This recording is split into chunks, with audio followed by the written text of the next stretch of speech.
Hey everybody. Glad you can join me on a wintry Sunday afternoon.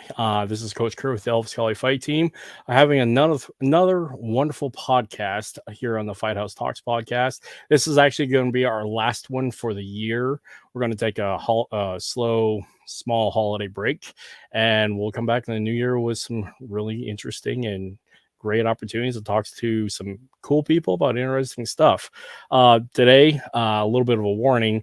I'm in the middle of a blizzard warning up here in Alaska. So if I happen to lose power and get disconnected in mid podcast, that's because somebody turned on the winter setting. So if that's the case, we will reschedule and redo this podcast at a later time when it's not blowing sideways and winter's trying to kill you.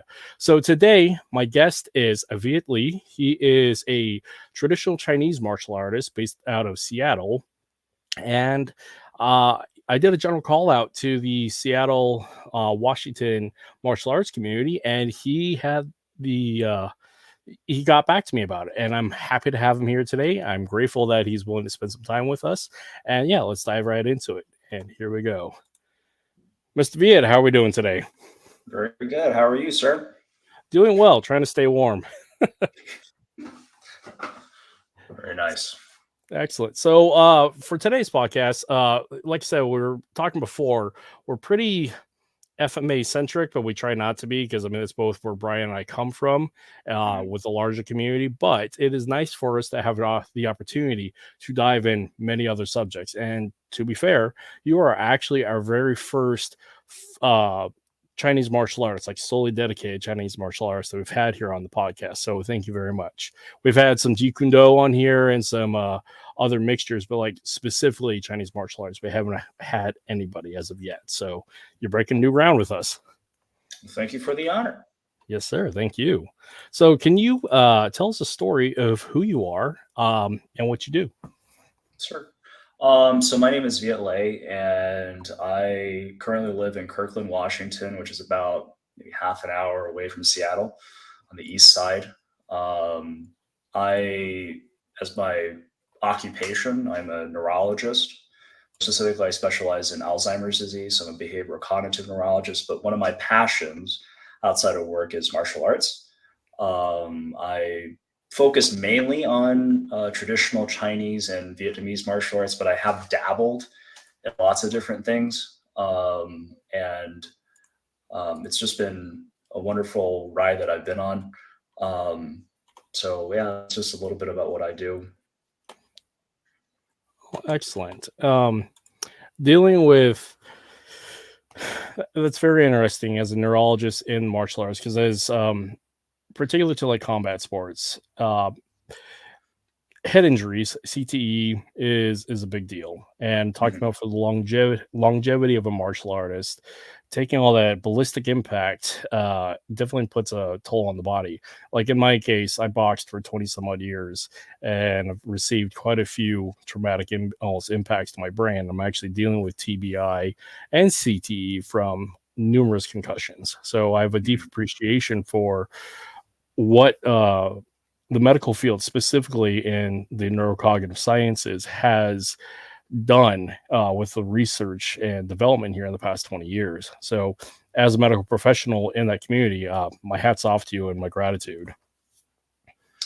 Well, again, thank you again. I just wish that more people, when engaging in these kind of hobbies and activities like boxing or MMA or anything where you take hits to the head, that they're aware of the fact that yes, we are doing quite a bit of research on it, and luckily the field is burgeoning and from that standpoint. But at the same time, we're also very limited in what we can do, right?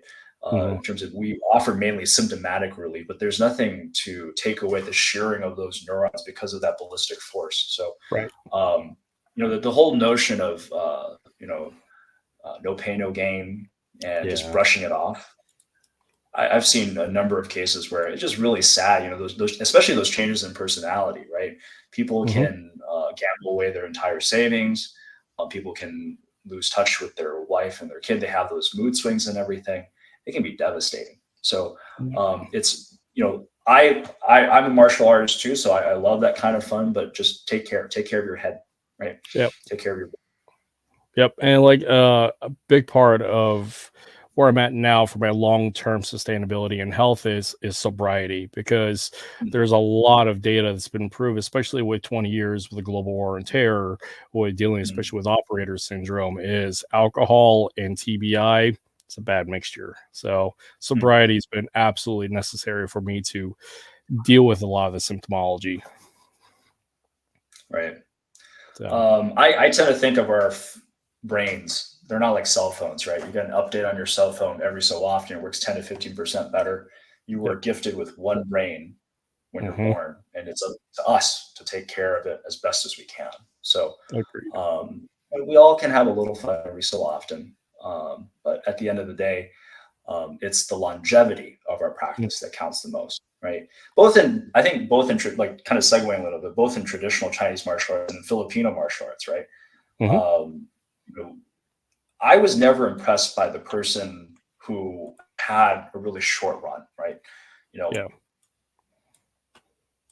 people who could compete, and then they stop competing in their 20s and 30s because they're so broken down, right? Yep. I loved watching videos of those teachers who, just kept on going into their 70s and 80s, right? Yep. We both share something in common. We both, do the Tabuada system. And Hmm. I think GM Bobby Tabuada is just an amazing case of, keeping his practice, right? He's still lightning fast. He's Yep. still clocking up in the head.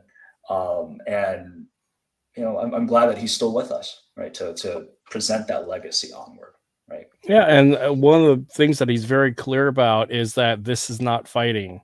This is fun. This is play. Mhm. You Mhm. can fight with it, but like his primary goal and mission is the dissemination of the art, being true to Mhm. his uh mission from his grandmasters, but also to like spread joy and love of the Mhm. Filipino martial arts, particularly to his lineage. And the way you do that is by fun, not fighting. I Mhm. mean, you can by Right. fighting, but it becomes a dominance cultural control situation rather than like a unifying factor that brings everybody in, because play and a meal brings Mhm. people together. Fighting, Right. you can, but it's based upon dominance and control over another. So Right. yeah, but let's Right. walk is a beautiful community. I love that community. I'm very grateful to be Right. part of it. Right. I So love the I love the aspect of the quintata, like the fact that you have someone yep. feeding you initially, right, and then you react to that, and then Hmm. eventually when it becomes play on both sides, right, then you're simulating that. It's like a conversation that you can have with anybody within that tribe Hmm. in an instant, right? And that was just very enjoyable. Indeed. So dialing, let's go back a little bit with Chinese martial arts. What got you started in it, and what keeps you in it? Sure. So I started with Chinese martial arts probably when I was about 7. I'm 36 now. I don't Okay. mind being transparent about that. And when I was in elementary school, we had a martial arts class that we could sign up for. My dad was part of the former South Vietnamese military, and Okay. so he wanted his kids to be able to have some type of martial art in their life, right? Yep. So the easiest thing to do was just to stay after school for these kung fu classes.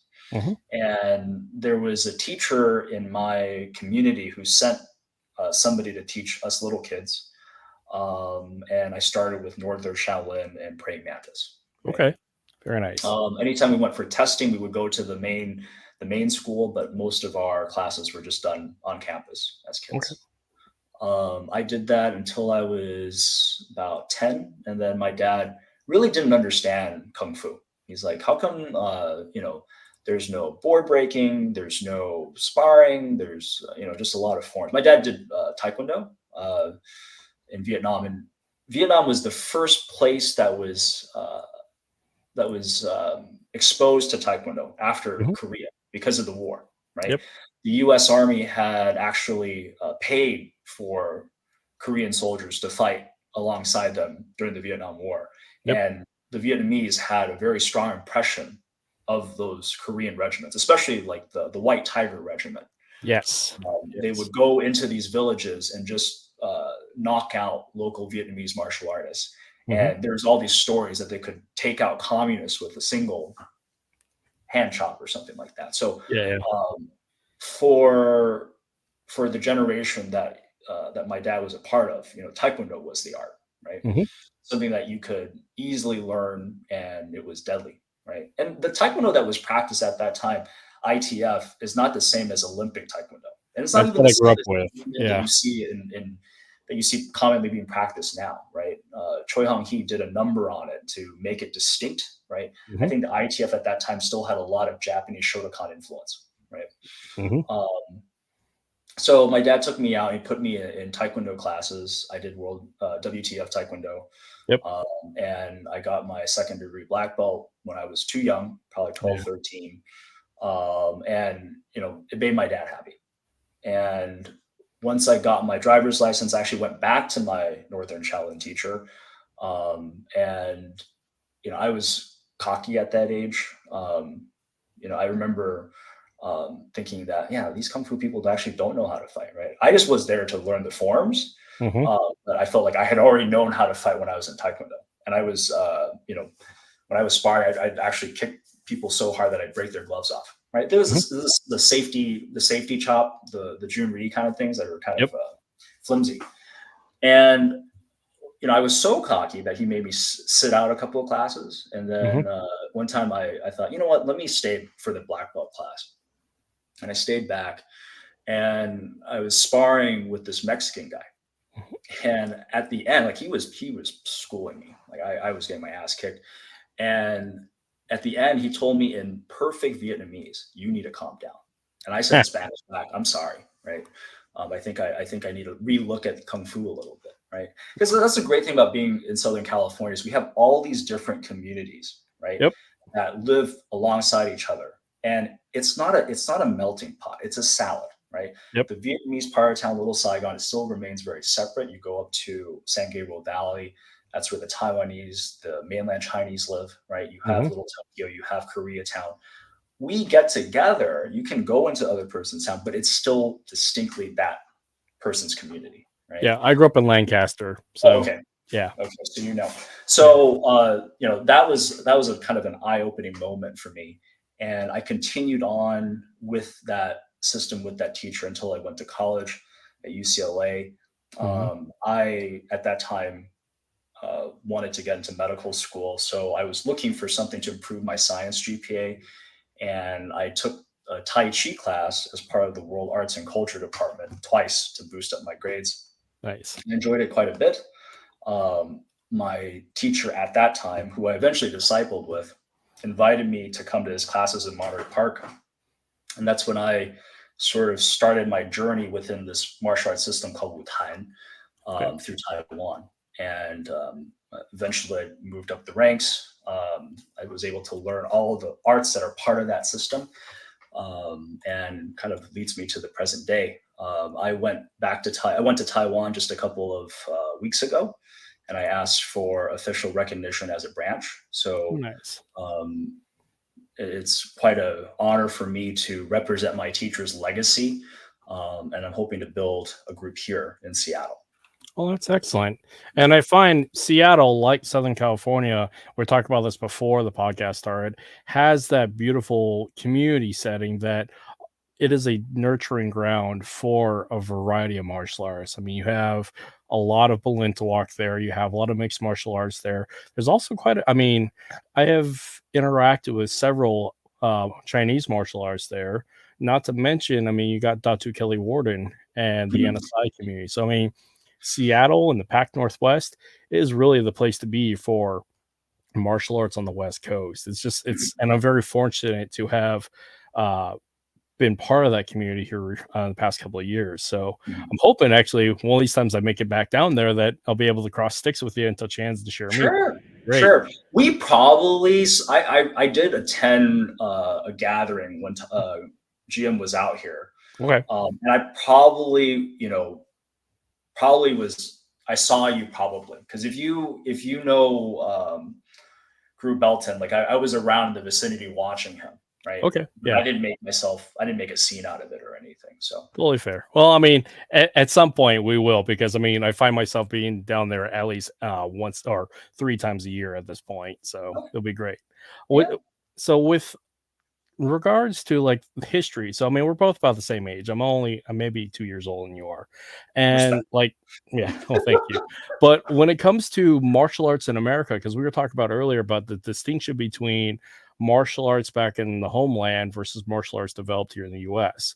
Mhm. And martial arts here really in the US, like in the regards of the 90s and the 2000s, it was very Taekwondo centric. Because like yourself, I also have a background in ITF and WTF Taekwondo. And what is interesting, actually, when I was growing up and competing, getting ready for like Olympic trials and everything, is like the best fighters that I met was actually this Vietnamese church group Hmm. that practiced and competed in Taekwondo in the Midwest. And these are kids that came from the refugee camps. So Hmm. they had a very specific approach because they had to use it in real world. They came back from the life after the war, Hmm. and they were very focused as to we have to do this. Hmm. And man, I got my butt kicked by them, but it was beautiful. I really love training with those guys. And for anybody who finds that sense of culture and that sense of self after such a traumatic event such as war coming to the US, developing in the US, it's really interesting to see that tribe get developed and that strength of creating a new culture within and the culture that they have adopted into. And I find that with the martial arts, it's a great example of just that. Hmm. People coming from foreign lands and integrating as Americans, and but still bringing in the traditions that are unique to them, and then sharing it with the community at large. And that's a really beautiful thing that martial arts can do. Hmm. So, I think one thing though, I know this might be detracting the conversation a little bit, and now okay. but somewhere around when I was in college, Hmm. I started to wanted to be more actualized as a Vietnamese American. Yeah. And I always wondered why, uh, when I went to Little Saigon, the most common martial art that Vietnamese would practice would be Taekwondo. Yeah. There wasn't really much to say about traditional Vietnamese martial arts, Yeah. right? And I think the Vietnamese identity, and I think there might be some similarities between the communities that we're part of. Yep. Uh, the Vietnamese community, Vietnamese Americans, Vietnamese people, we're always sort of outward looking, Yep. right? Um, we'll practice Taekwondo. We love K-pop. Hmm. We love Japanese women. We love Chinese food, right? But everything that's Vietnamese is never good enough, right? Right. So when we talk about like these like cultural representation, it's not really necessarily our culture, right? It Hmm. could be someone else's culture, and I think that's why I did spend a little while looking into Vietnamese martial arts, comparing it with the martial arts that I learned in my community, Yep. and also other Vietnamese American communities in the United States, and then with Vietnamese martial arts in Vietnam as well, right? Hmm. And I was able to come up with a much broader picture, right? And it was really through that kind of research that I came to appreciate my language and culture, right? Not Absolutely. just within It's the diaspora, but also the grander community in a sense, right? I'm in the same boat because I was adopted because I'm an orphan, Mhm. adopted by a white American family. So I've been displaced, and to use the term, and disconnected from my community and my culture at large.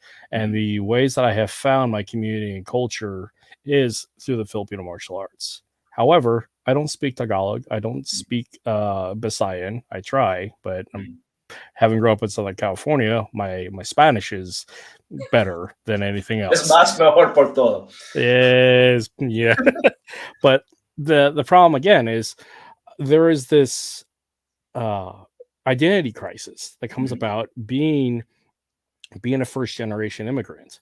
Mhm. And what's beautiful though, being a first generation immigrant who making something positive out of something that can be perceived as negative, like this post colonialism issue that a lot of people coming out of these nations immigrating to the US are wanting to reconnect, is the Mhm. fact is we are our own culture. We Right. are we have the culture in between. Mhm. So we have ties and connections to what we our forefathers, but we're also living the reality of where we live today. And we run into this beautiful aspect of we can create our own culture, and we have the freedom and opportunity to do the best part of it, to put the Right. best foot forward with it, Right. and be free of the baggage that came before and free of the prejudice that is current, and build a beautiful future. Right. You're really optimistic. I like that. I try to be. I've gone through a lot of work to make sure that I am, Mm, and from a lot of it for my own mental health reasons. mm, So, um, so with that, with traditional Vietnamese martial arts, because my own real exposure to Vietnamese martial arts was Kung Nu, because I had an instructor that mm, worked for me that was a Kung Nu black belt. mm. However, Kung Nu is an eclectic martial arts system. It is. It So, what is. are the traditional Vietnamese martial arts? I think the popular ones that you see, like Vo Nam and Gung Yu, which is like a again, they're hybrid arts, right? Hmm. Gung Yu in particular was started by a person who came from the middle part of the country, had Hmm. a strong background in karate. Hmm. And I think a lot of the dojos even now will call themselves Gung Yu Karate. Yep. And the words Gung Yu actually are they're Chinese Vietnamese words, right? Yep. Vietnamese, kind of like Japanese and Korean, has a lot of loan words from Hmm. Chinese. In Vietnamese, in particular, people estimate maybe at least 50 to 60% of Vietnamese are actually loan words from Chinese, Okay. and the other 30 to 40% are native Vietnamese words, right? Okay. So Kuong is go in Japanese, hard. Mu means soft, right? Uh, So if you were to translate it, it sounds like Goju Karate. But even though yeah, there is no link to it, right? The founder of that art was trying to mention that my art is a combination of hard and soft, right? which is beautiful. Yeah. Right. Right. So in that style, there are karate forms, right? I believe they do like the pinan or the heian kata, right? You Yep. probably have like like kusanku and basai and all those things, and Hmm. then you have some Vietnamese forms Hmm. um, that he may have picked up from the local area. Hue used to be our imperial city, so Hmm. um, it would make sense that he would have picked up those kind of arts, right? Yep. And then there are some Chinese, also Wing Chun, right? Wing Chun was one of Yep. those Cantonese styles that was widely practiced among the Chinese Vietnamese community. So Hmm. it's eclectic, right?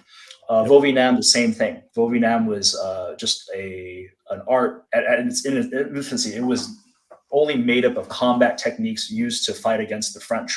Hmm. And the goal was to train people in a very short amount of time in order to do those things, right? And the curriculum originally did not have any forms when it was still practiced in the north. When it came down south, they started taking forms from other traditional Vietnamese styles to form a curriculum in the Hmm. spirit of nation building, right? Yeah. So there was a saying in the South Vietnamese army: "You're not a patriot unless you practice Vo Nam." Right? A Vietnamese person should be practicing Vietnamese martial arts, right? That makes sense. Um, and even though those are the most popular ones, I don't think they really reflect the core of Vietnamese martial arts. Hmm. Those were built with certain purposes in them, right? The Vietnamese mindset throughout history was survival. It didn't Hmm. matter if you had a system or not, right? It didn't matter if you had forms or not. It was more important that you lived another day. The reason why, looking at the history of Vietnam, I think is similar to the Philippines. Hmm. Uh, having fought the Chinese for 1,000 years, the French for 100, Hmm. Americans, you can argue, for at least 30, 40 years. And then we got bored with that. We started fighting ourselves, right? Yeah. Um, it's about guerrilla tactics. The Yep. reason why the communists beat the South Vietnamese and Americans is that they just knew their land better and they didn't Yep. fight fair, right? Yep. And that's really the core of Vietnamese martial arts. It's much more eclectic. It's not as systematic as those arts are, right? Hmm. And the only time that things became systemized was when, in times of peace, right? Hmm. During, for example, the flourishing of the last dynasty, the Nguyen dynasty, where a lot of these forms came about. But before then, it was was all over the place, right? It's very esoteric at that point. Yeah. Vietnamese martial arts, it was, you can divide it into different realms of practice, right? You had monastic arts, you had arts that were only practiced among, like, in the backyards, right? We call it literally Võ, right? It's basically in someone's backyard or someone's field, right? Yep. Võ, which is the martial force, which was basically, you know, if you were a knight errant, right, you would have these certain skills, right? Võ, which is monastic arts. So there were all these different subsets, and then even amongst that, then you have regional differences. Very rich, right? But unfortunately, not all has been passed down. And Vietnamese martial, similar to Chinese martial arts, has been mired by the fact that people were very secretive in their practice, didn't always pass everything down, maybe pass a part of it because they were scared that someone would get back at them. Because of all those secrets, that's why most Vietnamese martial arts most Vietnamese people are not even aware of Vietnamese martial arts as an entity.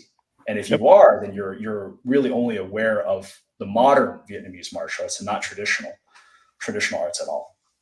Like, I can't separate, like, the similar stories as you mentioned before, like the cultural stories of the struggle of a colonized nation that's consistently dealing with conquest, such as Vietnam and the Philippines. Because I mean, that has been our cultural historical context, and then as a result of it, there's this identity crisis that comes about as to, I'm consistently proposing to all the video work that I do is I lead with a question: is it FMA?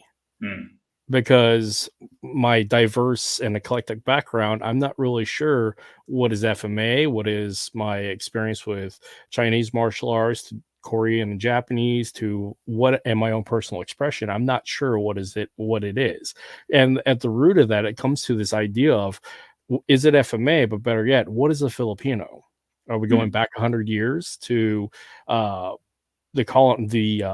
the declaration of the modern Filipino states? Right. Are we going to go to pre-colonial, as in pre-American? Exactly. Or are we going to go back to Lapu Lapu, or like the several thousand different tribes that were never unified in the first place? Right. So, and the same that I find in corollary is the story of the Vietnamese national sense of identity and cultural identity, because there's been so much influence back and forth throughout the years of conquest and culture. So it's an interesting, like I said, connection between the two distinct cultures. Because unlike some of the classic Asiatic martial arts, like, to a point, Chinese martial arts, Korean and Japanese, it's very culturally systematized, especially the fact that I have a dedicated curriculum going back with lineage and documentation. But you can definitely tell, like, the features that is Korean martial arts, that is Japanese martial arts, that is Chinese martial arts, and because they have a very strong sense of cultural identity and pride. And yeah, like I said, with the Filipinos, the Vietnamese, I'm not sure how we answer that, about how we correct those senses of identity, but it is interesting to note that they exist. I think oftentimes we borrow those structures, right? We borrow those structures because even in its infancy, like, you know, Chinese martial arts did not have lineages and all of that. And, you know, in Chinese martial arts, I think, and Japanese martial arts to an extent, but not seen in other arts, like especially in the Western world, is this need to put theory into the style, right? You don't talk about what a Christian martial art is, right? You really talk about that. But in Kung Fu and Chinese martial arts, we talk about internal, external, Buddhist and Taoist styles, right? We talk about regional styles, right? And what does that have to do anything with fighting, right? Not really, right? It's because these people, when they had the time, they put these theories onto what they were doing, right? And now we have a very rich culture of martial arts that we can use these terms with, right? You will hear about things like the 5 elements and the 8 trigrams and yin and yang, Hmm. and it'll take you for a trip, right? If you're going down that road, and sometimes you have to take the JKD mindset and say, look, punch is a punch, a kick is a kick, True. right? Whether you want to call Black Tiger steals your heart or you want to call it a cross in Hmm. boxing, same thing, right? And we have the luxury, looking back with everything that we know, right? uh, Walking these fine lines between culture and identity, Hmm. that we can have that awareness, right? I personally think that martial arts is getting better, right? Yep. In Chinese martial arts, especially, we always talk about how great those people were back then, right? Yep. They were training all the time. There were all these mythical stories that are probably only have a little grain of truth in them, and they've been blown up out of proportion, right? Yep. For inspiration, right? We can use science, we can use physics, we can use anatomy, all of those things to really analyze those stories and see what's real and what's Hmm. bullshit. Yep. Absolutely. This a common phrase is battle tested. It's like, Mm, well, combat warfare is chaos because the universe, the enemy, have a bigger say in the situation than you do. And on mm, top of all that, you cannot replicate chaos because mm, it's all conditional to the context of that particular engagement. Then this is where fighting is simple because it's principle based, because we live in a constrained world of physics, and human anatomy doesn't do too many things that we haven't figured it out. mm, So, with that, the principles of destruction and control and dominance of the human bodies got figured out a long time ago. mm, What I find is the variety of preferences, the so-called techniques and styles, are rooted really based upon the personal adaptation, preferences, intellectual capability, and physical intellectual capability of a unique person who also had a specific opportunity to execute all those preferential physical capabilities into a special situation where all the things lined up in the universe, having the right target, having the right opponent, having the right environment, and they were able to execute the thing that they preferred. And then 100 years down the line, we have a system that everybody's mm, trying to adapt their own physical capabilities and mm. preferences to match that of the progenitor of the art. And And when it, you talked about a combination of timing and mhm, energy and targeting, that's my interpretation of chi, yep, right? It's not a metaphysical force. mhm, It's not simply air. My teacher right now, he's in his mid 70s, mhm, and a lot of respects. I'm not trying to sound arrogant or anything. yeah, I'm bigger than him. I'm faster than him. I'm stronger than him.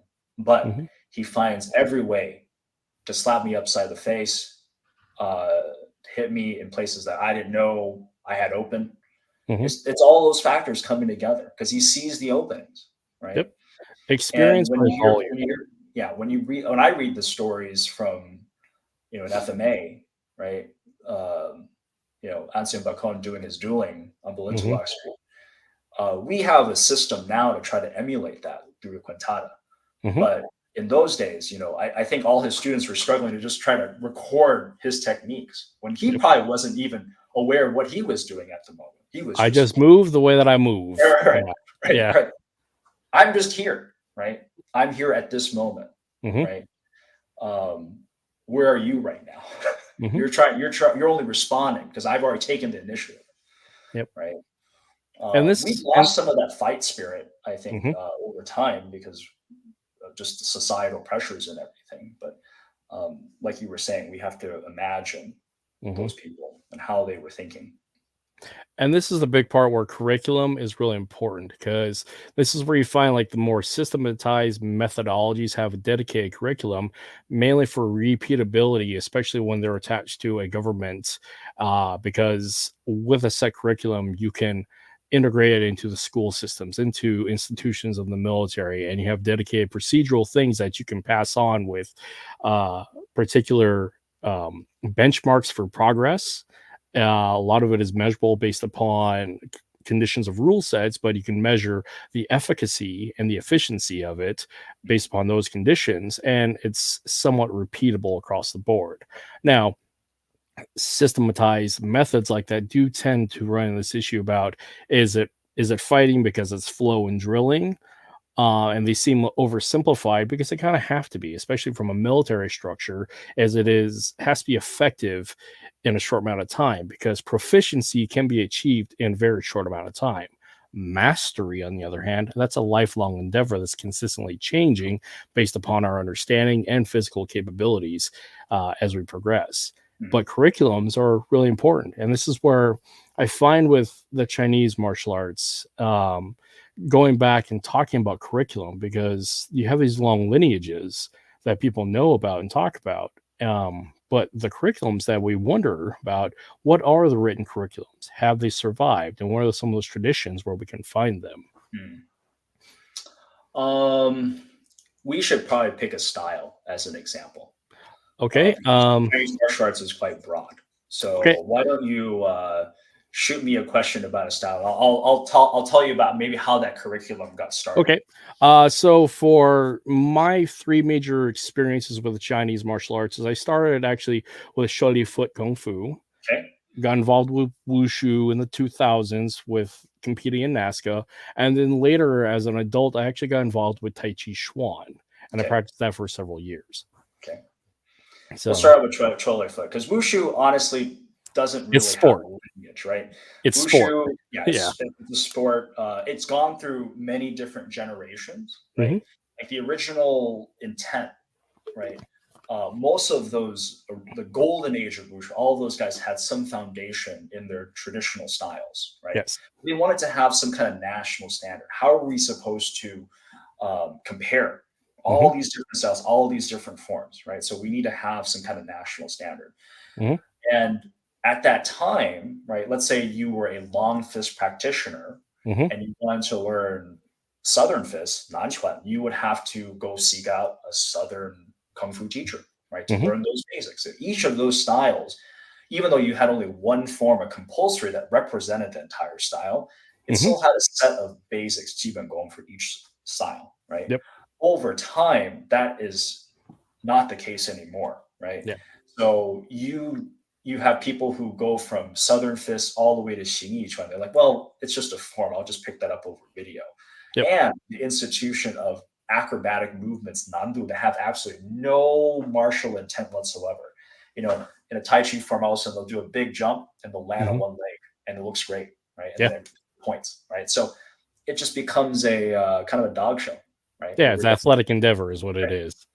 But kind of going back, let's pick Chole Foot, for example, right? Okay. Chole Foot, you can tell a lot by the techniques and how they inform the system and the other way around, right? Yes. So Chole Foot is a mixed system. It's made of three different styles, right? You have the Choi family, the Li family, and then the Phật Ga or Buddhist style, right? And this very young individual, Chen Hong, he combined these three styles, and it became very popular during the Taiping Rebellion, which was, you were training lots of people to fight against multiple opponents to overcome the Qing dynasty, right? And so that is it's not really meant for dueling one-on-one, right? It's meant for one person and take out as many people as you can. So that's why you have your guachois, your xiaochois, these big round punches, which people on the outside think, oh, there's so many openings, right? I can see that, a week from Sunday that you're going to punch me like that. I'm going to overcome this by using a boxing punch and getting in close and hitting you. People don't understand that all that takes an awesome amount of coordination between the upper and lower bodies, right? Yes. And the minute that you see an opening, they're actually covering it with their footwork or their stances. And when you're going against a Chole Foot person in sparring, you better watch out, right? Because those angles are very hard to defend against, right? Just like in Kali Eskrima, just the simple 1-2, Ekis, right? That's a main move, a main combination you see throughout. Why? Because it's very hard to block against. And the same thing with the Guachoi Saochoi. Good luck, right? You can try. There's all these rivalry fights between Wing Chun and Chole Foot. Those two styles didn't get along in Hong Kong. Yeah. And the minute that depending on who you heard it from, Wing Chun was more superior than Chole Foot, the other way around. If I had to put money on it, and I don't mind making an opinion, I put money on trolley foot, right? Yeah. You just had to be careful. So that system has an amazing amount of forms, hundreds of forms, right? And also subsystems like Baguazhang doesn't have as many forms; it only has 3 forms. Hong Sing, which has a lot of forms. When I was in Vietnam, I visited with a trolley foot teacher who called themselves Ho Hong Sing, which means after Hong Sing, right? Okay. Hong Sing trolley foot being like the main branch, right? And his system, and mind you, this man actually in Saigon, Chinatown, it was made up of different territories. So, like a certain subsection of the city practiced Wing Chun, a certain subsection of the city practiced trolley foot, Hung Gar, what have you. He set up his school in the middle of Bak Mei territory, which, considering these styles are not the same whatsoever, the fact that he did something like that was pretty impressive. He must have been it's provocative, is what that is. Exactly. That's the right word for it, right? And in his version of he explained trolley foot history as this. He's like, there were 2 kinds of practice. He didn't call them styles, but practice, right? He called it Ming Bun and An Bun, so light and dark, right? Light meant that if you were teaching for the public, right, you needed to have forms to keep students. You had to have things like lion dancing, all of those, lots and lots of weapons, right? Partner training, a huge curriculum to keep people in, right? And the purpose there was to build up the spirit, right? Unity building. Whereas his method, he only practiced 2 forms. He had a bunch of these lines that he would go back up and down the room, and he would do them solo. He did it with weights, almost similar to a kettlebell. We call them the stone lock. And then he would do 2-man training. And then I asked him, hey, do you have any fancy weapons? Like, what kind of weapons do you do? Because trolley foot has a huge armament of weapons, right? Not just the main 4, saber, sword, staff, and spear, but they got the lion-headed trident, all sorts of things. Like, I only do 2 weapons. I do the short stick, and I do the folding chair. And I was like, what do you mean by folding chair? Do you mean the bench? Like Jackie Chan? No. He pointed to one of those folding chairs that you see everybody eat off of in Vietnam, right? He's like, that's what I know how to use. That's all I would use. And I was like, why did you pick such, like, no offense, Shifu, but why did you pick such, like, trashy weapons to learn how to fight with? What about all the other things? He's like, you don't understand. When the communists came, we didn't have access to any you didn't have any sabers or any of that. So I learned what the most you had. Yeah. So it was like a little short baton, and he had it on his wall, and he was very proud of it. Like, that's what I know how to use, right? So the style informs technique, techniques inform style. It goes back and forth, back and forth. When you understand that, so that's why trolley foot is the way that it is, right? And depending on the kind of practitioner that you are and what you're interested in, it's going to lead you down these different paths. Right?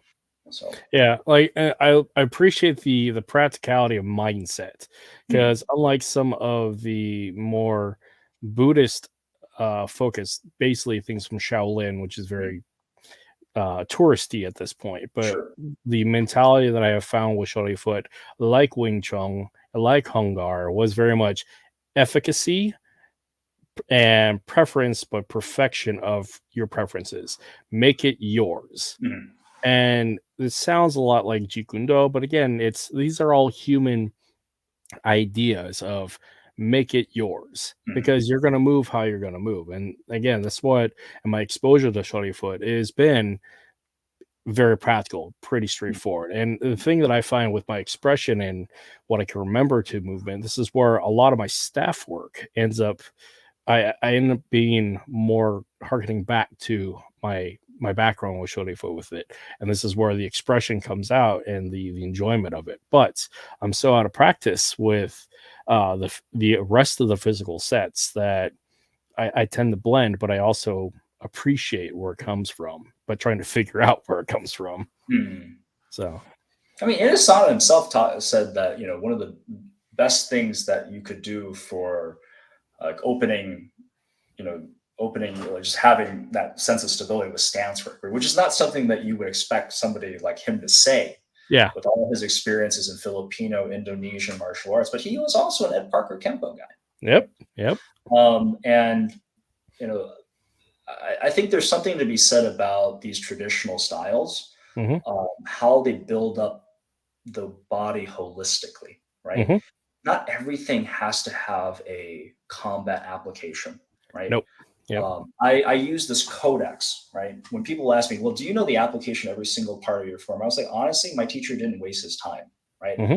Nowadays, when I come to see him, like he tells me, he asks me, what do you think it is? And if it Hmm. makes sense, he's like, I agree with it. If it doesn't make sense, then let's try it. Let's test it, Yep. right? I think that's fair, right? But the true measure of a teacher is letting the student figure it out, right? That's why it's a living martial arts, traditional martial arts should be seen as a living tradition, right? Yep. It is not, a museum where we take these items, we dust it off, and we look at it and then we put it back right on that shelf, right? We are supposed to work at them, personalize them. We are free to change them, right? But within a certain construct or structure, right? Hmm. Not necessarily breaking the mold, but we can bend that mold to fit us, right? Hmm. And I just wish more people would understand that aspect, right? And not piss on traditional martial arts all the time, right? We have the Right. best, greatest thing. You don't. Do you honestly think that no one thought about ground fighting back, in the days of the Greeks and the Romans and Chinese martial arts, Filipino martial arts, a lot? That's all there. It's The all there. so I'm gonna be very crass, Mm. but humans learned how to fucking fight a very long time ago. This is Right. why we are a species still today. Right. So the destructive capabilities, meaning, and efficiency, we figured that out a long time ago. And I find because of nation states and cultural identity, we get fixated on the features that are Mm. regional and specific to culture and cultural identity. Mm. Yet, fighting again is based upon universal principles because we're constrained by physics and the Right. human form. So Mhm. stuff got figured out across the board. We're just playing catch up, Mhm. trying to master all that data coming in and make it functional and adapt for ourselves. It's Mhm. just we get so hung up on the noise of stylistic preferences, cultural nuances, which the cultural nuances and stylistic preferences makes a diverse approach to things, which is beautiful. But when Mhm. it comes down to it, fighting is fighting is fighting. We Mhm. figured it out a long time ago. Mhm. And this is where the two camps consistently comes into play is art versus efficacy, Mhm. and both are arguing back and forth as to who is more superior. The thing that I have found is art is longevity. Mhm. The internal methodologies, and the way that I view the internal methodologies is really that sense of the intellectual approach to martial arts, the higher esoteric philosophical meanings to martial arts and what it does to us as a society and Mhm. how that embedders us as people and the world around us. That is what I find and define for myself internal arts, where the efficient combat application is such a limited window Mhm. because one's body that is completely at peak to engage in combat, whether it's sport or warfare, is such a limited window. Mhm. And especially if you're doing it at high rates, because like if you're a professional combat sports athlete, your window of competition is so limited because of injury and Right. high impact. Same with warfare. I mean, warfare, just like combat sports, you could end at the first time. Right. It's supposed to be. It's Yeah, it's supposed supposed to be. But what keeps us continuing on with things is the artistic expression, the intellectual expression, the theoretical, even metaphysical stuff attached to martial arts. That's Mhm. how we progress as a species Mhm. and the deeper thought to understand violence at its Mhm. core and Mhm. what that means as us as a human condition, as how do we address violence? What does it mean to deal with violence across our society? Mhm. And better yet, how do we find the beauty in it? And that's a hard and provocative statement, is finding beauty in violence. Because Mhm. if you look at some of the martial arts, it is beautiful violence, Mhm. but it's mindset. So, Right. The nature of human existence is conflict, right? mhm. Um, you and I have similar passions, but also, with your military background, I personally don't have a military background. All I've known is school and medicine, right? Yeah. And so when I get asked about, hey, do you know how to apply your stuff? Or when was the last time you sparred? Or when was the last time you fought yourself out of a physical confrontation? I enjoy sparring, under certain circumstances. But Mhm. have I really, fought for my life? To be honest, no, I haven't. I haven't found myself in that situation. And I don't know if that's a good thing or a bad thing, but I like to keep it as is, right? Martial arts to me is it's almost feeling like preparing for a fight that you hope never happens, right? Yeah.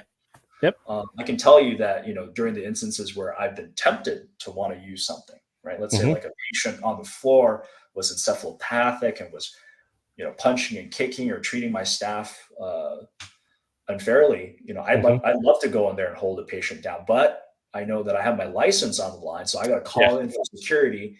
And no offense, these out of shape, retired age old people come up the stairs huffing and puffing, and I just kind of watch on, and I Mhm. have to sign in for the orders on how to sedate this patient. Like that I'm not in that position Yeah. to be fighting for my life, and I'm okay with that, Yeah. right? The fact is, and this is that accepting, I mean, ego is the enemy, but ego Mm, is also our friend because mm, it gives us opportunity for ambition, especially if we use it in a positive sense. But mm, the young man who is brash without the maturity and the bigger perspective of all the things that they can lose, mm, they're the one consistently going into the fight, and this is why militaries are full of the young, impressionable young men who are not going to survive.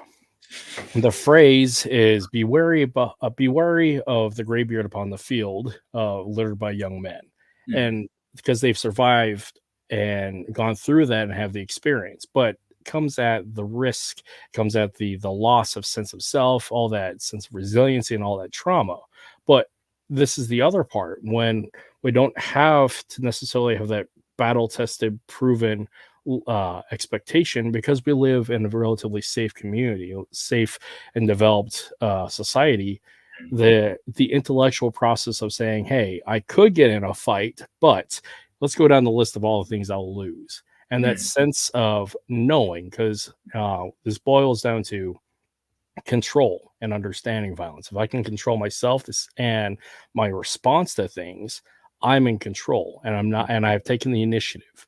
I'm not letting things dictate how I respond and what I do. And mm, that comes from a sense of confidence and resiliency, mm. having faced with either physical experiences or intellectual experiences to say that, hey, I could address this physical altercation physically, but do I have to? Mm. And And we this have is the where, choice now in modern society, right? yeah.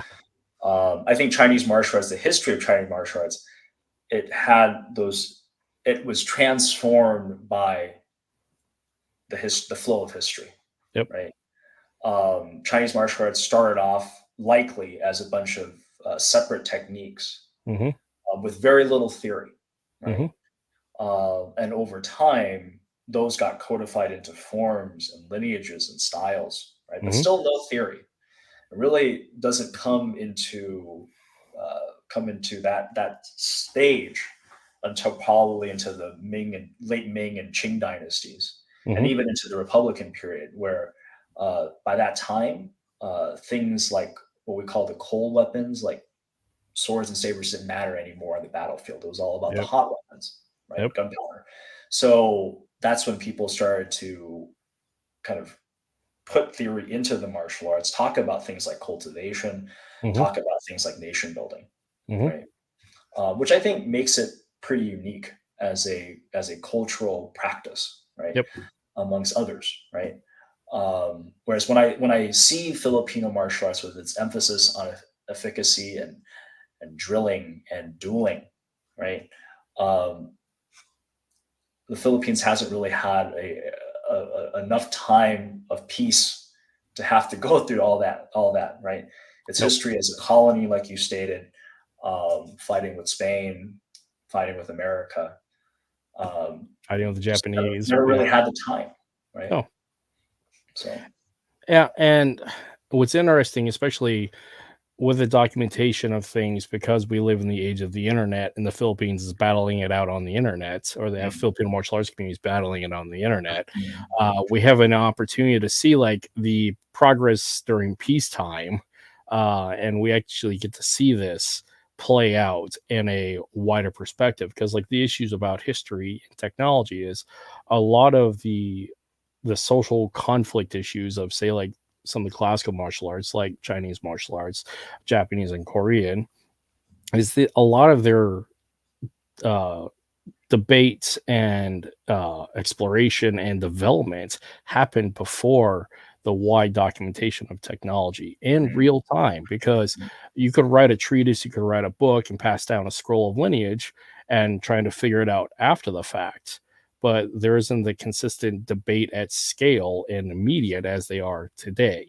And the thing that I find, like FMA specifically dealing with it, because that's the ecosphere and community I'm involved in, but I see a little bit of this in the resurgence with Chinese martial arts coming forward in the community. And this is where you run into situations like the testing of a traditionalist and fighting against a mixed martial arts, because that it comes up, and it's frustrating to see, because it's a very small-minded window that only is looking at the barbaric efficacy, and I hate to say barbaric, but it's very short term. They're looking at like the immediate, does it work?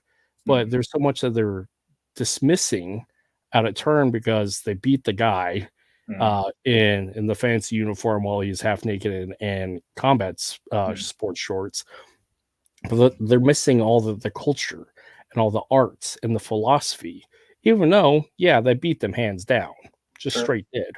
But it does a disservice for all the other things that laid down the groundwork for them to actually come to that position to beat them. It's frustrating to see that.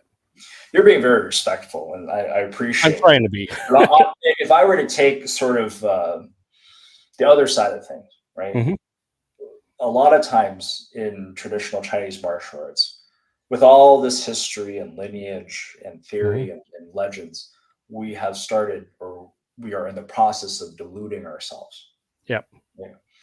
And it does require at times to have that bubble burst with Mhm, reality, right? mhm. And I think what you're referring to specifically, for example, it started off with Xu Xiaodong, which was a mixed martial artist on the mainland who actually wasn't even that good, to be No, honest. he's a There, mediocre, right. like, yeah. There were stories of him getting schooled by others, right, Mhm, in boxing or Muay Thai, but he took it upon himself to challenge this one Taiji guy. mhm, And in Taijiquan, there's a story in Yang style Taiji that the founder of Yang style, his hand was so soft. He had such good soft energy that a bird getting caught in his hand, right? When the mhm. bird flies, it has to kind of launch off from his feet or has to flap its wings or something like that, right? But Yeah, his yeah. hand was so soft that the bird could not get out of his hand, right? Okay. And on TV, this one teacher recreated that skill. Right, this bird Okay. was found stuck on this guy's hand, Which is and he cool. was like saying, "Oh Okay. my god, this is like the second coming, right? How must this guy fight in real life, right?" Well, it turns out the real story is that that bird had a little string. It was tied to its foot, right? And of Yeah. course, it couldn't fly out of the guy's hand. But Shusha was calling bullshit, and that was the start of it. And then they had, MMA versus Wing Chun. They had an Mhm, instance where a boxer with one hand tied behind his back beat another traditional martial artist. And for people who are practicing, right, you sort of have to think it's like being in a house that caught on fire and you're sitting there and you're like, it's a little toasty, but I think I'll still stay around and see how much more of this house can burn down, right? yep. Fighting is fighting. I think we started Yes. that conversation with that. You're not training to fight. You're not gonna win. Doing Tai Chi in the park with a bunch of old people is not training to fight in that arena, right? Mhm, And those traditional martial arts would have been better served if they realized that instead of deluding themselves into thinking that just doing a cultural practice would be enough. mhm. And Um, this runs into the issue about like dogma and rhetoric, because mhm, dogma and rhetoric is great for historical context to put things as to here's the stories of where it came from. The problem where rhetoric and dogma comes into place is stagnation, because to use a phrase from Dune, stagnation is death. It leads to obliteration, because if you're not growing and moving forward and progressing, you're stuck. And fighting, just like development of war, is moving at the speed of war and fighting. And if you get stuck because you're trying to maintain cultural historical pride, that's great for like the intellectual cultural identity, but when it comes to fighting, you're going to get left behind. I mean, it's like, why would I want to do something that worked back then but clearly doesn't work anymore? It's like taking two vehicles, where have a modern vehicle, say like a Tesla, versus my little four banger Toyota Celica. Who's going to win off the go? The Tesla, just immediately. So why would I not want to do the thing that's clearly working and moving forward?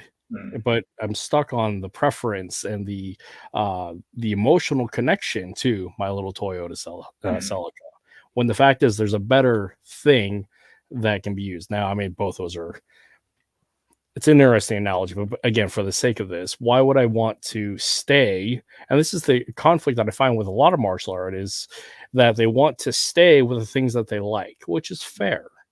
But they have the delusion of, despite what they want to stay with, what they like, they refuse to do the uncomfortable thing and test and fight and figure out that maybe there's some holes in their style. And on top of all that, there might be some holes in their physical capability or intellectual understanding.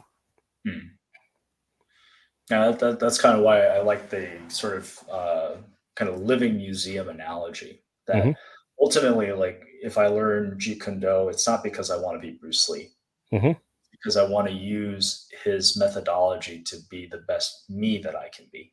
Yes. Right.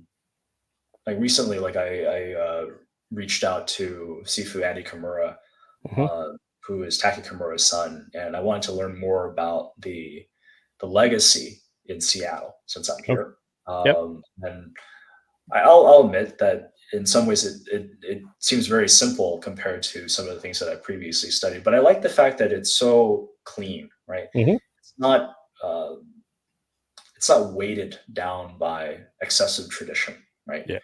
And I get the feeling when Bruce Lee was here, he was a young man, probably not fully developed in his martial prowess yet, but he had a lot of ideas. But his main interest when he was teaching was to get these guys good enough, challenge him, and then he would have to go back to the drawing board and figure out something better. Right? Which He makes was sense. one. I think he was trying to springboard off his students. He wasn't really interested in creating a system or a style or I don't think that kind of thing. But he was interested selfishly in trying to get better as a fighter. Right? So I don't know that when I think about that, like, and kind of using that as a springboard to think about my own traditional background, it's very elucidating. Right. Yeah. The same thing with like doing Filipino martial arts. Where I took a year break uh, to explore Balintawak and Baral Sugbo with empty hand against knife defenses. And I really appreciated that time that I had with the group in Cincinnati. Shout out to them for taking me in and showing me how little I knew about that setting. Right. I mean, the fact is, we get stuck in our little echo chambers of preference and what is surrounding us. And this is the part of growth. Again, throwing rocks in the pond so we're no longer stagnant, is surrendering the ego and proving by function that we can learn something new. Because learning something new is scary. Because it challenges what we think we know and what we think what we can do. And taking in new data is risky in a lot of ways, especially if we have an identity attached to our prowess and our efficacy and our efficiency. But for us to progress, we got to learn something new. Sure. Because, like, similar to you with Balintawak, with my lineages of FMA, which is an eclectic lineage, but I don't actually have particularly specific rank that's unique to FMA. And so Balintawak, by proof of concept, I am addressing a deficiency that I have by not having that lineage in my line, but I also want to prove that I can learn something new, a new curriculum, and Mm, have it specifically that and not override it based upon my preferences and previous background. mm, So, but that's scary because I'm learning something new. I'm right. starting all over again. And also, like, what's scary about it, especially when you're doing it publicly at the issue of when you do things online, you run the risk of all those things of being genuine, Mm, being vulnerable. mhm, And yeah, it's public scrutiny is a tricky thing. And it can be scary. And for a lot of people that get stuck in these little echo chambers of, I'm good at this, and this is all I do, and I'm safe. And they're unwilling to take the step to learn something new and do it publicly. mm, And I think it's important for us to do that to grow. mm. So, Okay, okay. I know this is an interview where I respond to your questions, but I oh, like it's to fine. ask you your experience. Do you feel the burden of trying to pass everything that you know to someone?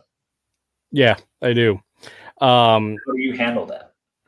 so the way I've handled it in the past is, I mean, I had a dedicated school. I had a fight team.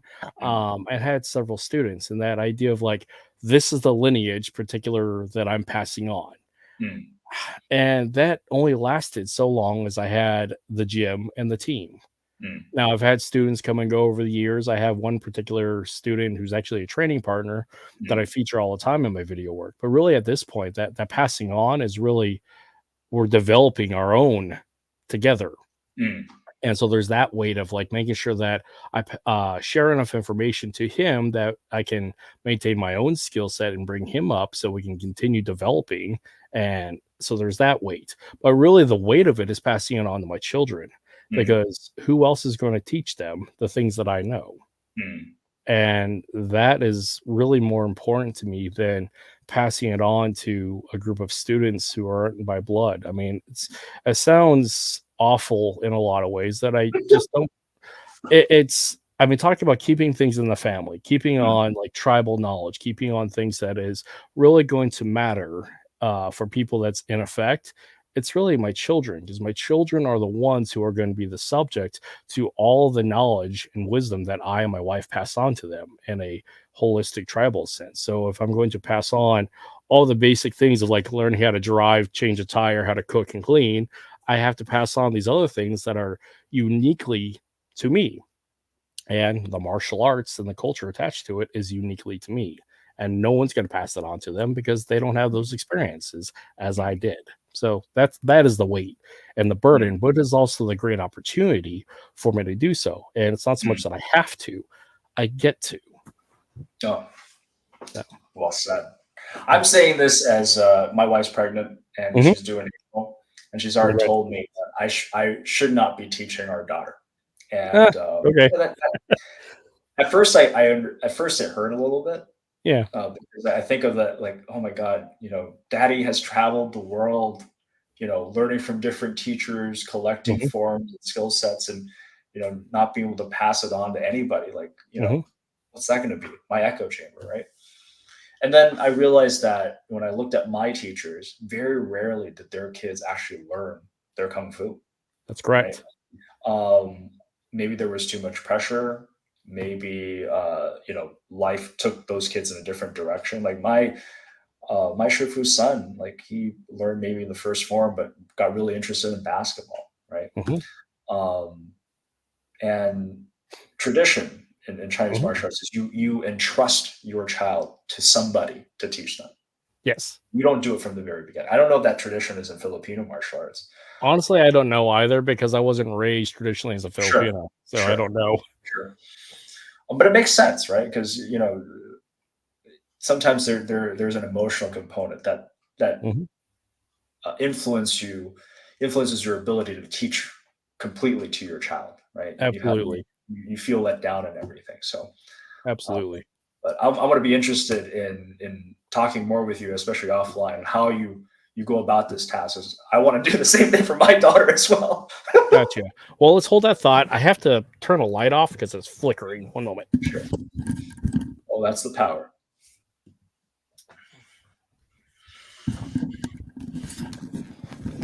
I'm hoping my power isn't going out because of the winter storm. So if it does, my apologies, everybody, and my apologies to you, Viet.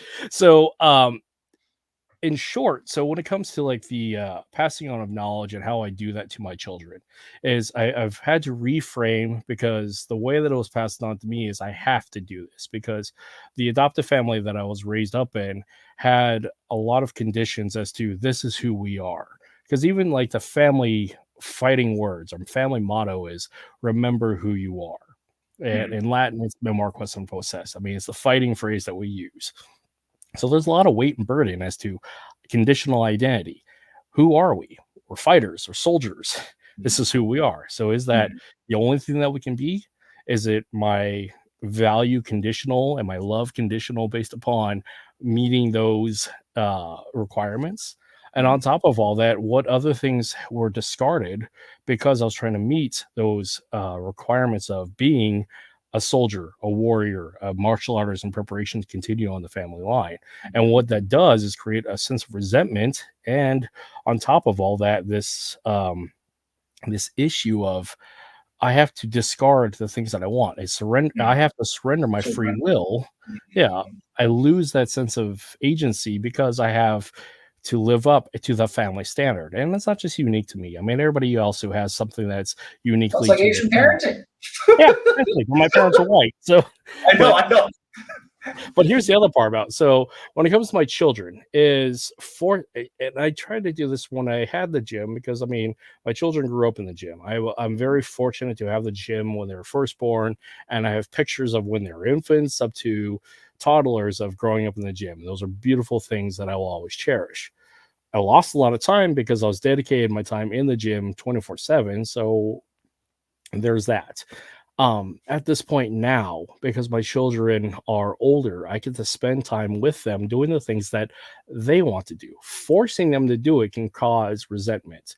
Having them come to it because they want to do it, it's bonding time with me and them, teaching them something that is beautiful, unique to us, not just the skill sets, but sharing time with them.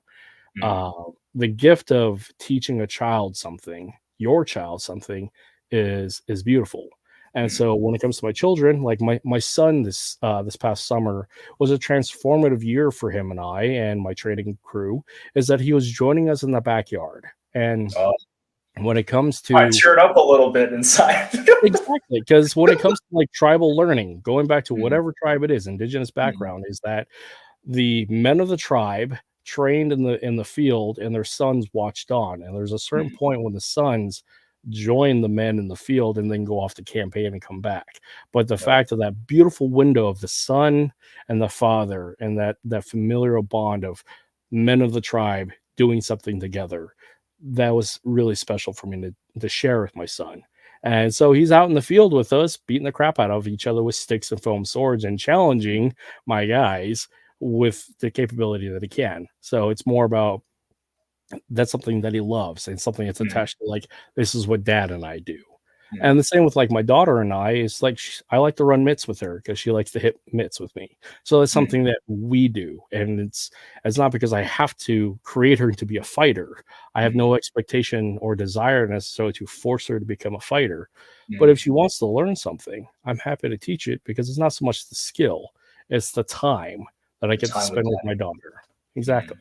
And having that sense of framing on the entity, on the whatever the activity is, whether it's martial arts, cooking, fishing, whatever, spending time with your child and teaching something and building that bond is far more important than the actual skill itself. And this is where I find that martial arts, regardless of what it can be, is beautiful. And I keep coming back to that, but I try to be very hopeful and positive with this, is because the world is already too full of ego, conflict, and negativity.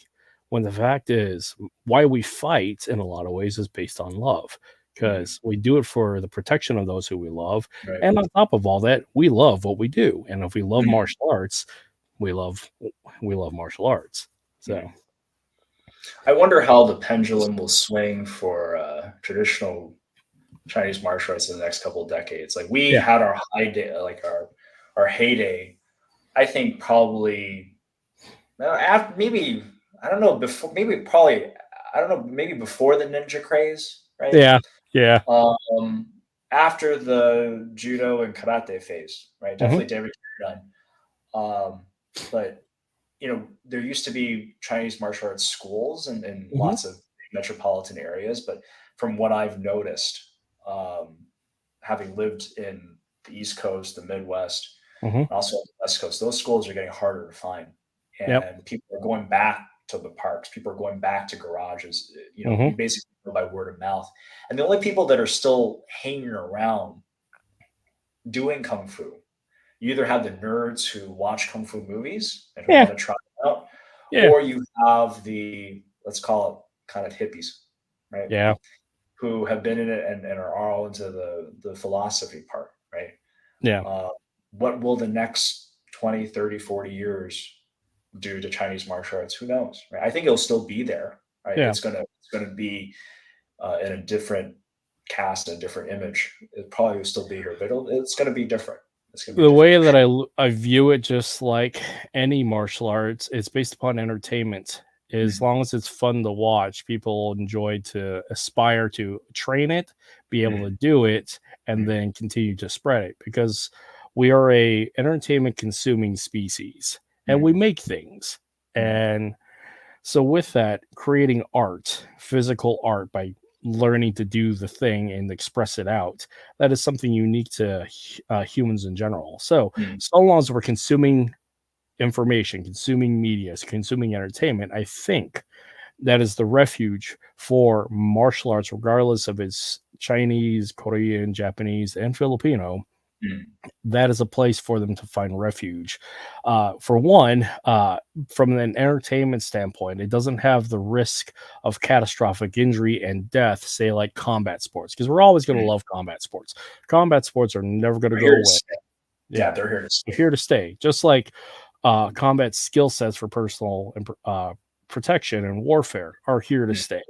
But entertainment is that beautiful refuge where we get to see some of the best parts physically of any martial arts and all those features and unique things, and we get to see them in mass and create opportunities to inspire for the next generation. Now it's up to the next generation to put in the work, mm, but uh consuming of media, because like point in case, on HBO Max, the television show Warrior, which mm, is basically mm, Bruce Lee's story, but in the 18th century. I love this show because what it is, it's a beautiful piece of television, is what it is. mm, mm, And you get to see the showcasing of the Bruce Lee story and his fighting methodology, because the lead actor is a phenomenal martial artist, as mm, is everybody else in there that's actually got the physical skill sets representative of it. And so this leads for people like, you have good television, good practitioners, and people want to go back and figure out what is this style? Where they learn this from? And then better yet, who can I learn this from? mm. So as long as it's continuously present in the public eye and the zeitgeist, I think martial arts, regardless of whatever lineage, can still survive. Mm, Now, the risk of it is when the secret systems, the obscure systems that refuse to come to the public eye, those die because nobody knows where they come from, and if their mm, blood lineage passes, it goes away. mm, So I think, because if we have the right, the privilege, and the requirement to pass on knowledge, I think on top of all that, passing on knowledge is documenting it and spreading it out, mm. because nobody will know what it is unless they see it. Yeah. And so, During this pandemic, I decided to take it upon myself to just record all mhm, my films. And, I started off with very limited video editing. mhm, And I remember there was just a lot of time that I didn't know yeah, what to do with. I yeah, was still in training for my Alzheimer fellowship in Cincinnati, and okay, all of a sudden our clinics closed down, and we didn't know what to do. We weren't seeing patients at the time, yep, and I remember the first time I asked my wife to film me do something just so I could have a project to occupy my time with. I bought her a cup of coffee, yeah, and she told me 3 times, I'm going to film you 3 times, and if you don't do it right, we're not doing this anymore. And um, that led me eventually to continue on. My friend gave me a camera as a gift. I got better with a little bit of editing. I'm not great with it, but I've documented my curriculum, the curriculum that my teacher taught me, among other things. I just posted online because I feel there's no secrets, right? Yeah.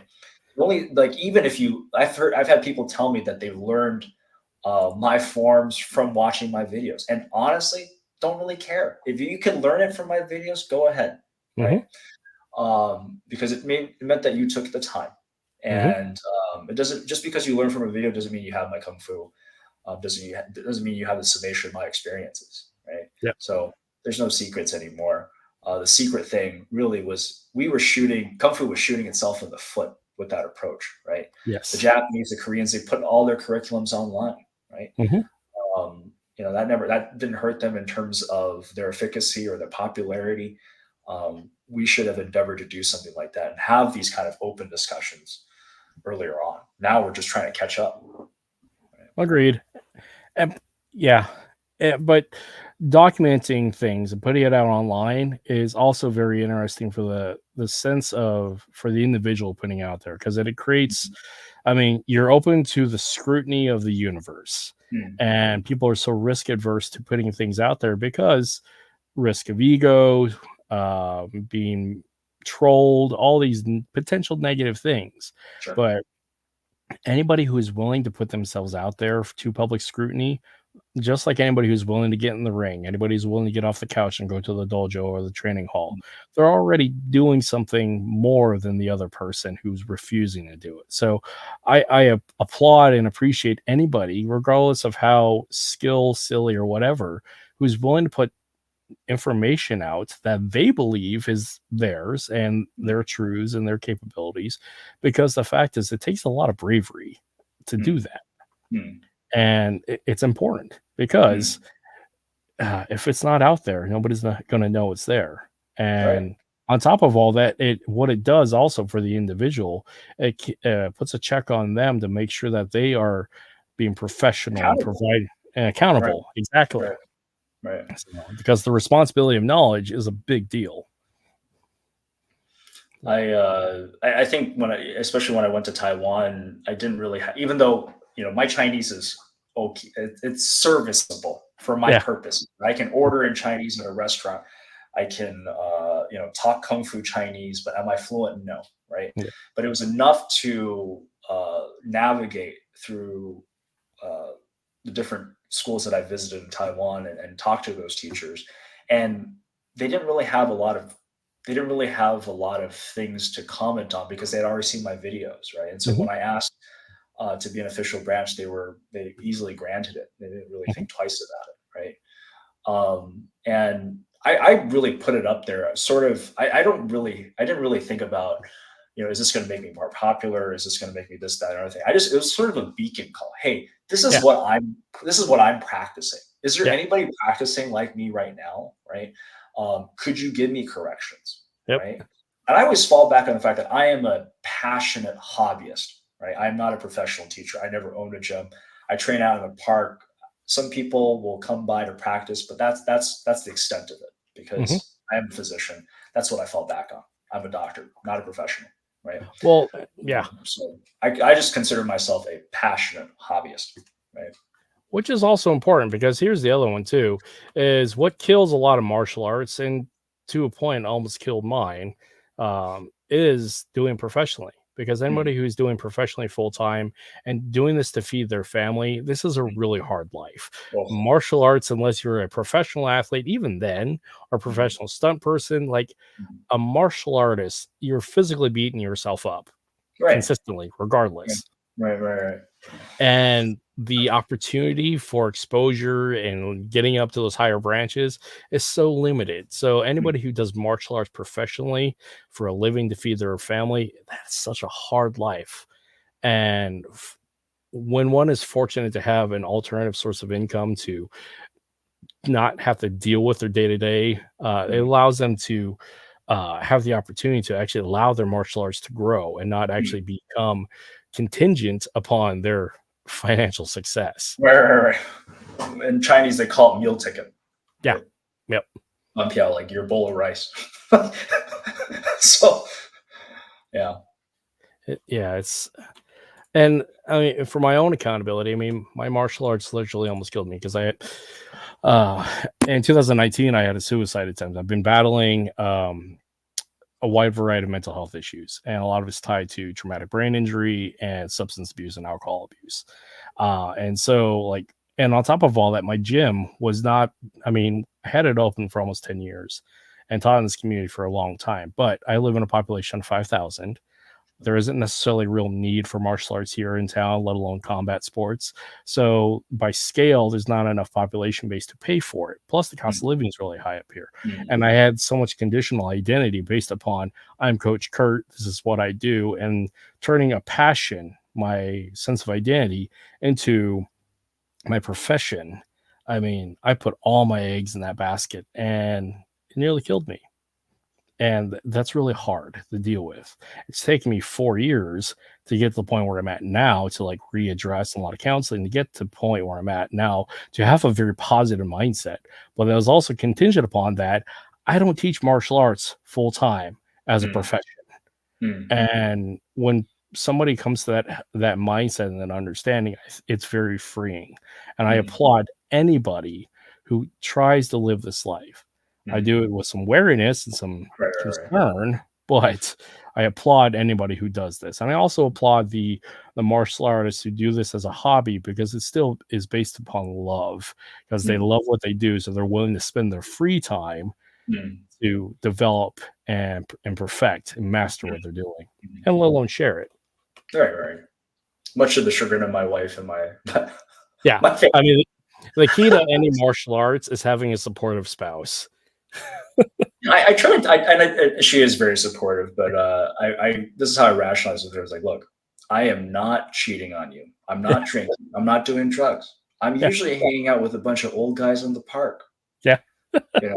And you know, when you think about sexy, you don't think about Tai Chi, right? Tai Chi, you think about what's the archetype? You think about a guy by himself in his pajamas, right? When you old think guy about in the yoga, park. you think about a whole class of tight yoga pants, right? Mhm.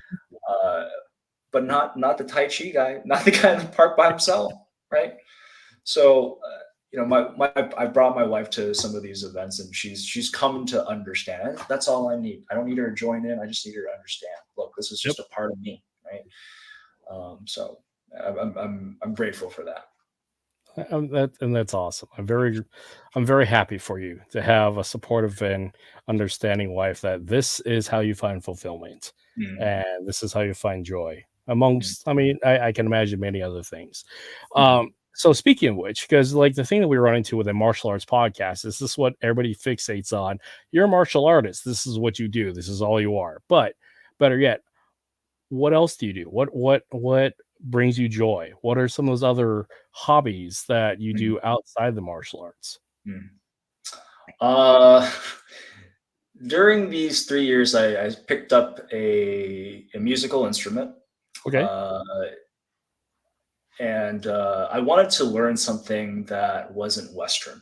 Okay. The last thing I played was the flute back in seventh grade, and Oh, nice. I wasn't very good at it. So um, I I was at home with my mom, and we were both bored of talking to each other. My mom was like, I'm going to take singing lessons.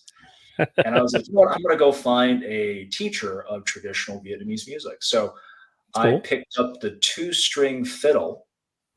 In Vietnamese, we call it dan nhi or dan ga. In Okay. Chinese, we call it hu. And you may see homeless people in Chinatown playing this thing, or maybe in the Yeah. New York subway. Yeah. And I did a month's worth of lessons before I started my job. And when I went off to Chicago, I found a teacher there, and I continued on with private lessons. Yeah. And now I don't really have as much time since I got married. Oh my God, don't post that. I'm kidding. Anyways, you know what? I posted for everybody to see. I think I've made progress. I don't sound great. I don't even sound as great as those homeless people. But Eh, learning how to but read music as an adult was challenging for my brain. yep. And I take pride in the fact that I can play simple things like Christmas carols.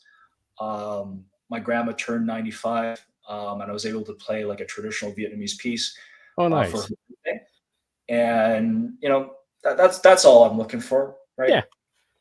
So that's been one of those new passions. My kung fu teacher told me about this story of a Chinese wrestler who actually played the same instrument. And you think Okay. like that sort of dichotomy between wrestling and playing this thing that only has two strings and a bow through the middle. It's got no frets or anything, so you have to really be sensitive and Mm-hmm. play based on feel. And watching my videos now, I realize now for the first year that I played this thing, I was off key. Like I thought I was hitting the right notes, but it's all off, right? And Mm-hmm. I'm still off, but not as much, right? But my teacher was saying that it really built his sensitivity when he was grabbing onto the jacket, right? Chinese Mm-hmm. wrestling, they wear this like very tight fitting jacket. And he said that it helped with that. So I thought, you know what, this sounds like an interesting story for inspiration. Let's try it, right? And I don't know if it's built up my sensitivity, maybe my sensitivity to good music, since I'm not great at it. But I've enjoyed it. I've enjoyed it a lot. And that's more important. You enjoy it and you got something out of it. Right. So, and then, I mean, it's also healthy for your brain Yeah. to learn new things and also do other modes of play Mhm. and adaptation and, quite Mhm. honestly, creation in a lot of ways. So, Yeah. Yeah. Well, because all the pieces that I play don't exactly sound like the ones I hear. They always sound a little bit different. So yeah, my wife's like, "Oh, you're getting better, but it's still off." I'm okay with it. I'm okay with that. Again, perception, our Right. internal perception versus the external, and that's where filming is really important. Right. Right. So, Right. Accountability. yeah. Accountability. Well, this has been an excellent conversation. I really appreciate the gift of your time and just this opportunity to the fellowship and talk with you. Because honestly, what these podcasts really give me the opportunity to do is have great conversations with cool and interesting people, and I get to have the opportunity to share it with everybody. But for a very like selfish standpoint, this has been very gratifying for me and very informational for me. And I appreciate your time in this. I'm thankful for your time. I think I've learned a lot Yeah. from our conversation with each other. I mean, for everybody watching, this is the first time we're really talking to each other, right? Yeah. So this is Yeah. a genuine conversation um, amongst two strangers. So I did watch a couple of the episodes on my own, but Yeah. I'm so grateful for the opportunity, and thank you so much for your time. Excellent. Awesome. Um, so here in the future, what are your plans here for the future of your martial arts, or better yet, just your plans for the future? Because I mean, it's the new year. This is the last podcast we're going to do for 2023. Uh, what sort of things are you looking forward to in 2024? In terms of my martial arts, I think what I'd love to be able to do is promote my group, Hmm. Wutan Seattle. Um, Currently, we're practicing in a park in Kirkland, and maybe I can leave you my contact information for anybody that's interested. Hmm.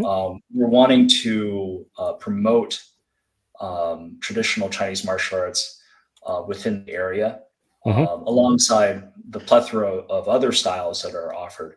Um, we'd like to promote specifically Baji and Pigua and praying mantis, which I don't think are things that are popular in this area yet.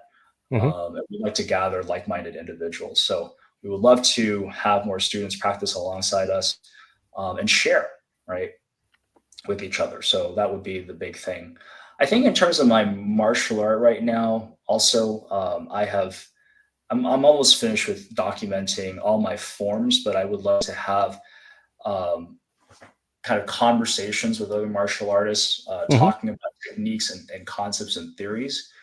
I've started that with a couple of students, but because some people drop off, it's hard to keep that regularly. So that would be Yeah. another goal of mine. All of this is kind of bounded by the fact that I'm going to be a father soon, and I don't know Yeah. how much time I have left. So I'm excited about those things, but also wanting selfishly to build my group.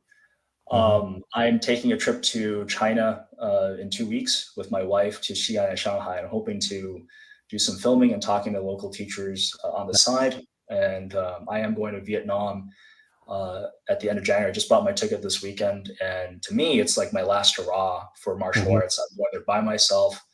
I am putting up a schedule of teachers that I want to see. The topic for me this trip is I'm really interested in the kickboxing scene in Vietnam.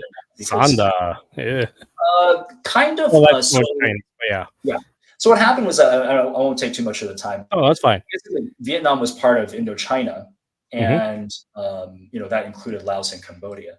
And before then, these three countries, which really didn't share much in common other than being the same geographical area, in order for martial arts to interact with each other and not just within their styles, there had to be some kind of medium, right? And so English boxing, boxe anglais, was brought and spread, right?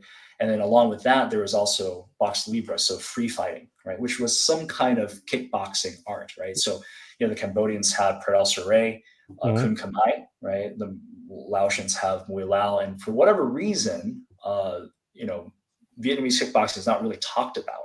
And it came about as a part of those societal pressures, right? How are we going to compare skill with our Southeast Asian neighbors, right?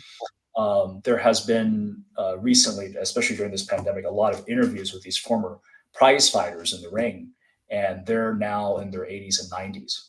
And I feel like time is of the essence, right? If I don't go and talk to them now or learn something now, I won't be able to, because I think once I have a kid, I won't be able to travel back for another 8 to 10 years.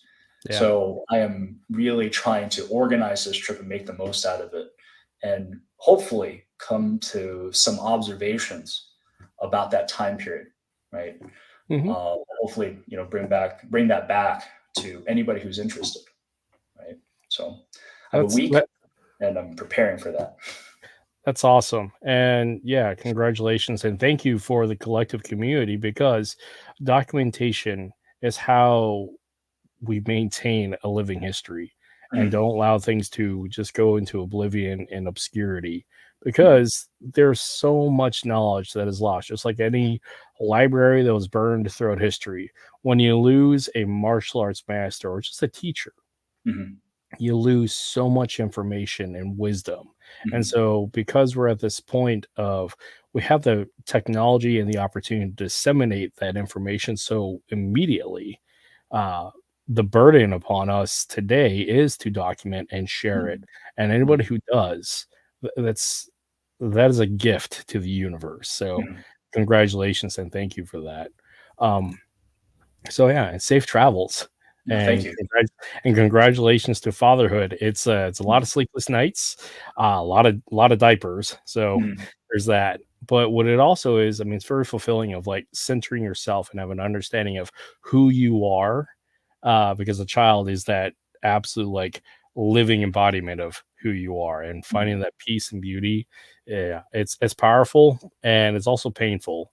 And like in the case, like my daughter is 12, and I'm consistently trying to remind her and myself that I've never been a daddy to a daughter before. So we're both figuring this out together. So my congratulations and best of luck with that. And with like, what's interesting about taking a break from martial arts is taking a break allows your brain to settle down, your internal dialogue and your understanding to settle down, and you can think about stuff and come back to it new. Just like coming back to a piece of writing, a piece of music, it gives you opportunity to come back with new perspective.